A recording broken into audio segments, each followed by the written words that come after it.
Hey guys, how's it going? Hope you're doing well. My name is Crown, and today I'm going to read you some very interesting stories that I hope that you're gonna love. And now, without further ado, let's go!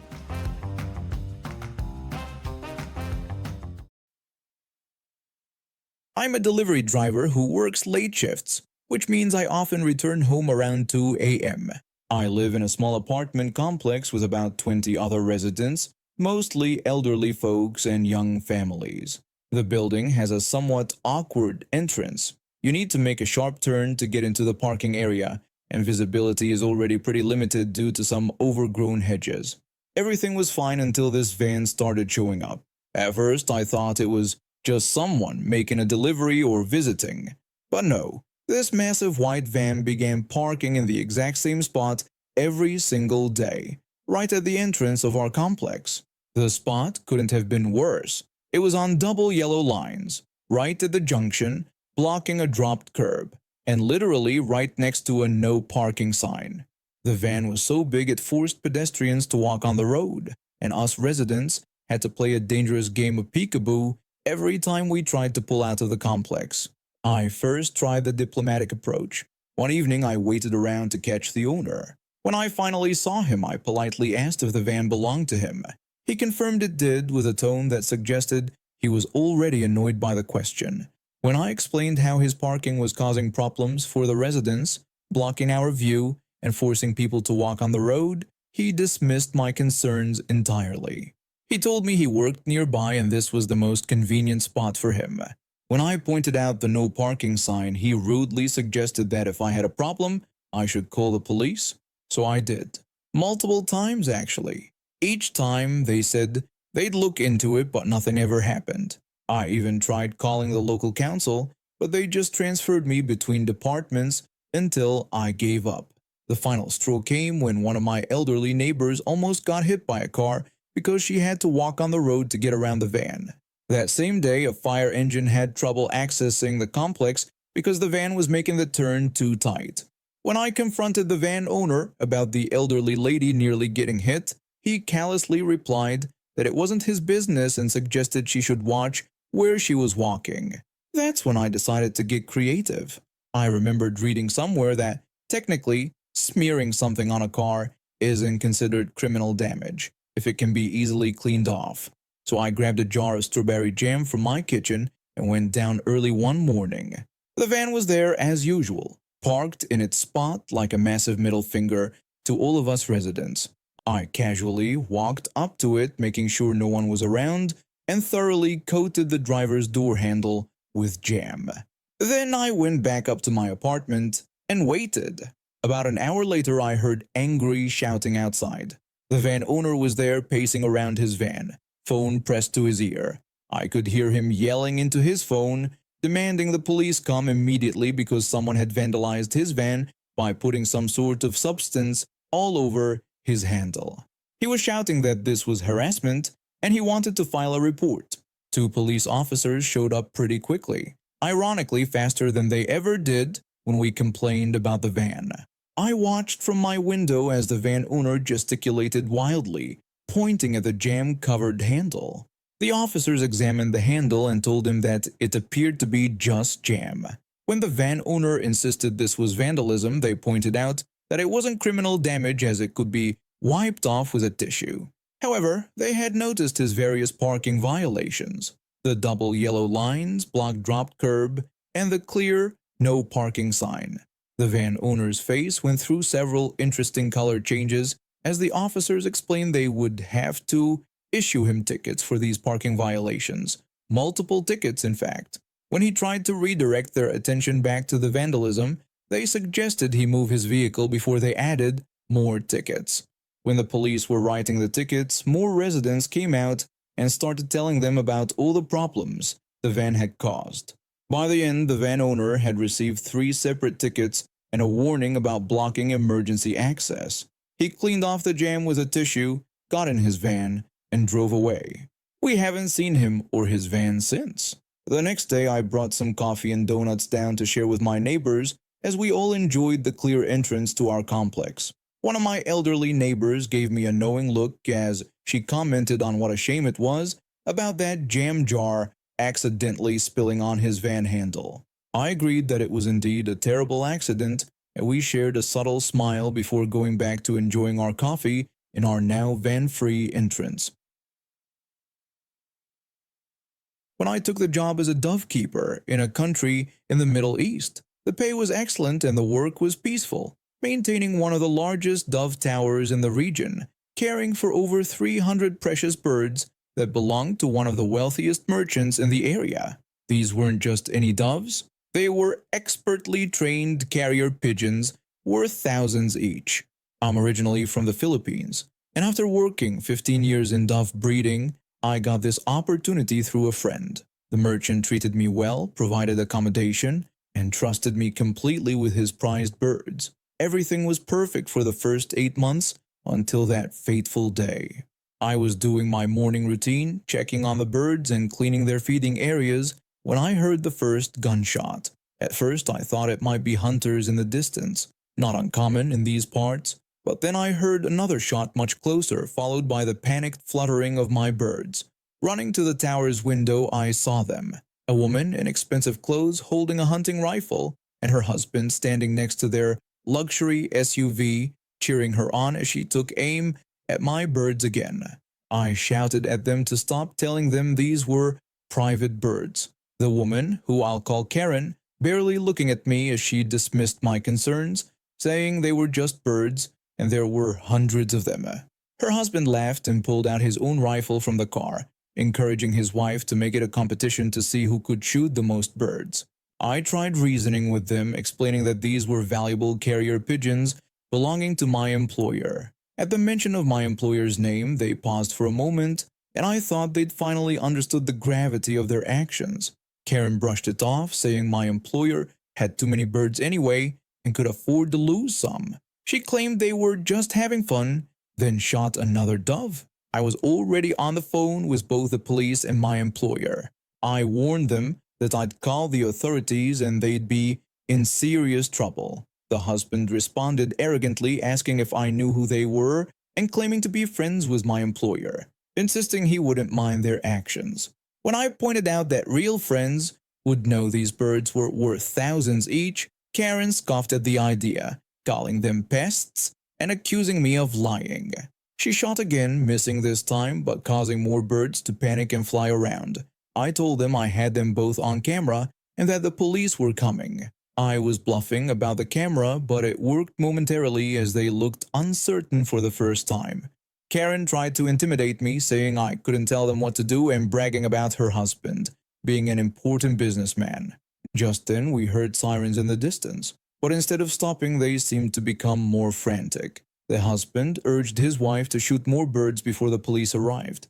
They started shooting more rapidly, downing 3 more birds before the police cars became visible on the road leading to the tower. Only then did they scramble to their car, but it was too late. 3 police cars surrounded them before they could leave, but the real surprise was my employer's vehicle right behind them. He had been nearby when I called and arrived with the police. The entitled couple's attitude changed completely when they saw him. Turned out they weren't his friends at all. The husband had done some minor business with my employer once and thought that made them important enough to do whatever they wanted. Karen tried to downplay the situation, claiming they were just having fun and didn't know these were special birds. My employer was furious. Not only did they kill 7 of his valuable birds and injure 3 others, but their reckless shooting had also traumatized many more, which could affect their training and carrier abilities. He pressed charges for destruction of property, unauthorized use of firearms, and trespassing. The couple tried to buy their way out of it, offering to pay for the birds, but my employer refused. He wanted to make an example of them. I heard they both got jail time and hefty fines. The husband's business reputation was ruined when the story got out. My employer also made sure everyone in his social circle knew about the incident, effectively blacklisting them from the high society they so desperately wanted to be part of. I got a raise and a bonus for handling the situation well. We managed to save the injured birds, though it took months of rehabilitation. My employer also installed a proper security system around the tower, including real cameras this time. Let me tell you about something that happened about 4 years ago that still makes me chuckle. I had just moved to this small town in Southern Virginia after finishing community college. The job market wasn't great, but I managed to land a position at Food Lion, one of those regional grocery store chains. It wasn't my dream job, but it helped pay the bills while I figured out my next steps. Plus, the employee discount on groceries was a nice perk. The store had this strict uniform policy. We had to wear these sky blue polos with the Food Lion logo sewn on the front. They weren't the most fashionable things, but hey, at least they were comfortable. One day after my shift ended at 5 p.m., I needed to pick up a few things from Walmart. I was too tired to drive home and change first, so I went straight there in my work uniform. I was in the middle of trying to remember what else I needed besides toothpaste when this couple approached me. The wife politely asked me if I knew where she could find razors. I stood there for a moment, completely confused. I looked down at my clearly Food Lion uniform, then back at her, wondering if this was some kind of prank. Her husband was standing behind her with this expression that was a mix of second-hand embarrassment and amusement. He was looking me up and down, probably wondering if his wife had suddenly gone colorblind to not notice my bright blue Food Lion polo.